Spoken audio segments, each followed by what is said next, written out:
ফলাফল ঘোষণার আগে বাতিল হলো এই 285টি বুথের ভোট।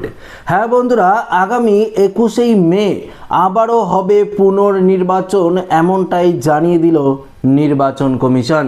তাহলে ঠিক ফলাফল কবে নাগাদ ঘোষণা হবে, এই মুহূর্তের আপডেটে আপনাদেরকে এই নিয়ে একদম বিস্তারিতভাবে জানিয়ে দেব। তো আশা রাখবো ভিডিওটিতে আপনারা প্রত্যেকেই প্রথম থেকেই শেষ পর্যন্ত সঙ্গে থাকবেন এবং নতুন হয়ে থাকলে চ্যানেলটিকে সাবস্ক্রাইব করে পাশের দেওয়া বেল আইকনটিকেও প্রেস করে অল নোটিফিকেশনটিকে বাজিয়ে দেবেন।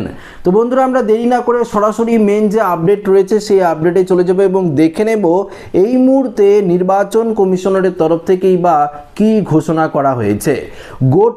গোটা ফলতা বিধানসভায় পুনর্নির্বাচনের নির্দেশ দিল নির্বাচন কমিশন।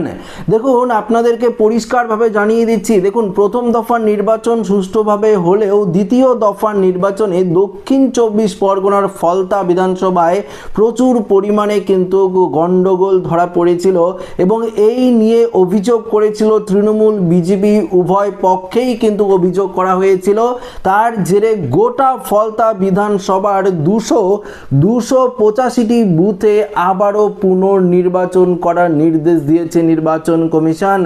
আগামী 21শে মে এই বিধানসভায় আবারও পুনর্নির্বাচন হবে। তবে আগামী সোমবার রাজ্যের 293টি আসনের ফল ঘোষণা হবে। ফলতা বিধানসভার ফল ঘোষণা হবে আগামী 24শে মে।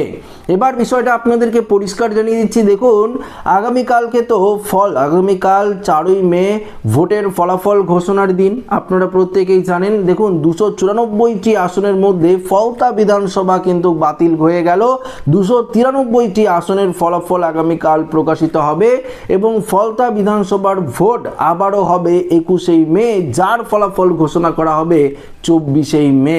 তো বুঝতেই পারলেন বন্ধুরা, ফলতা বিধানসভার 285টি কিন্তু বুথে আবারও নতুন করে ভোট প্রক্রিয়া হতে চলেছে। এদিন কমিশনের পক্ষ থেকে জানানো হয়েছে, গত 29শে এপ্রিল ফলতার ভোট গ্রহণের দিন যে অনিয়মের অভিযোগগুলো উঠেছিল সেই সমস্ত অভিযোগ খতিয়ে দেখেই ওই বিধানসভার সমস্ত বুথে পুনর্নির্বাচনের কিন্তু নির্দেশ দেওয়া হয়েছে। দেখুন, আগামী 21শে মে সকাল 7টা থেকে সন্ধ্যে 6টা পর্যন্ত চলবে ভোট, অর্থাৎ ভোট চলবে, ভোট গণনা হবে, অর্থাৎ ফল প্রকাশিত হবে 24শে মে। উত্তরপ্রদেশ থেকে আসা পুলিশ পর্যবেক্ষক অজয় পাল শর্মার সঙ্গে ফলতা তৃণমূল প্রার্থীর জঙ্গির অর্থাৎ জাহাঙ্গীর খানের সংঘাতের জেরে আগে থেকেই সংবাদ শিরোনামে ছিল ফলতা। সেই বিধানসভায় গোটা ভোট প্রক্রিয়ায় বাতিল করে দিল নির্বাচন কমিশন। শনিবার রাতেই রাজ্যের মুখ্য নির্বাচনী আধিকারিক মনোজ আগরওয়াল জানিয়েছে, ফলতায় পুনর্নির্বাচন নিয়ে রবিবারের মধ্যেই চূড়ান্ত সিদ্ধান্ত জানিয়ে দেবে জাতীয় নির্বাচন কমিশন। ফলতার 59 থেকে 60টি বুথে পুনর্নির্বাচনের প্রস্তাব জাতীয় নির্বাচন কমিশনে পাঠিয়েছিল রাজ্যের মুখ্য নির্বাচনী আধিকারিক দপ্তর। সেখানে গোটা বিধানসভার 285টি বুথেই পুনর্নির্বাচনের নির্দেশ দিল জাতীয় নির্বাচন কমিশন আগে ইঙ্গিত দিয়েছিল, খুব বেশি অশান্তি হলে কিছু আসনের ফল প্রকাশ আটকে দেওয়া হতে পারে, সেরকমই পদক্ষেপ করল নির্বাচন কমিশন। তো বন্ধুরা, 294টি আসনের ফলাফল আগামীকাল ঘোষণা কিন্তু হবে না।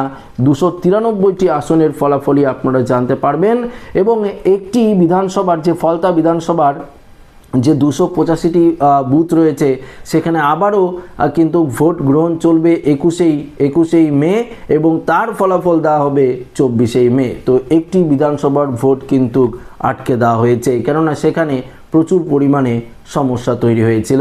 তো বন্ধুরা, আশা রাখবো এই ভিডিওটিতে আপনাদেরকে একদম সঠিক ইনফরমেশন দিয়ে হেল্প করতে পেরেছি। তো ভিডিওটি ভালো লাগে লাইক করে আমাদের সাথে শেয়ার করবেন, নতুন হয়ে থাকলে চ্যানেলটিকে সাবস্ক্রাইব করে আমাদের সঙ্গে জুড়ে থাকবেন। ধন্যবাদ।